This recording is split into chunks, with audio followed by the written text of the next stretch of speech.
लाल लाल दिखे कलिंदर चानी, टूरी के लाल लाल दिखे कलिंदर चानी।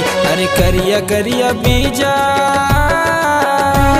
अरे करिया करिया बीजा औ चुचवात है पानी रे, टूरी के लाल लाल दिखे कलिंदर चानी, टूरी के लाल लाल दिखे कलिंदर चानी।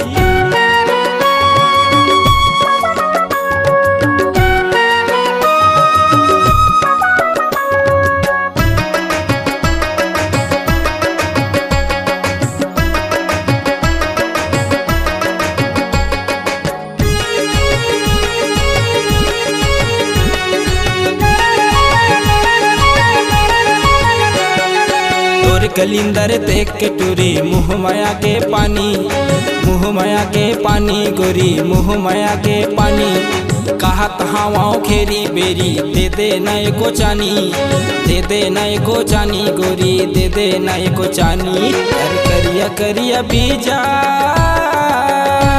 अरे करिया करिया बीजा औ चुचवात है पानी रे, टूरी के लाल लाल दिखे कलिंदर चानी, टूरी के लाल लाल दिखे कलिंदर चानी।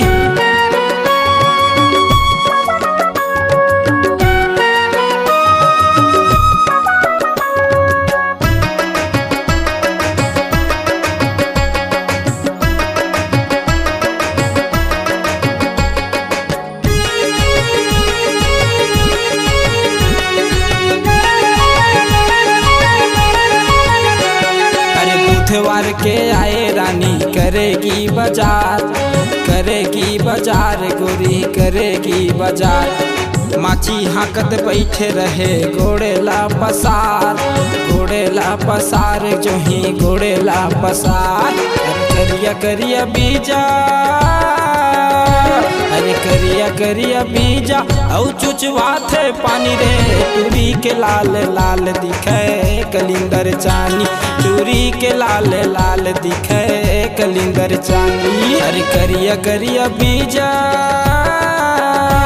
अरे करिया करिया बीजा औ चुचवात है पानी रे, टूरी के लाल लाल दिखे कलिंदर चानी, टूरी के लाल लाल दिखे कलिंदर चानी, टूरी के लाल लाल दिखे कलिंदर चानी, टूरी के लाल लाल दिखे कलिंदर चानी, टूरी के लाल लाल दिखे कलिंदर चानी, टूरी के लाल लाल दिखे कलिंदर चानी।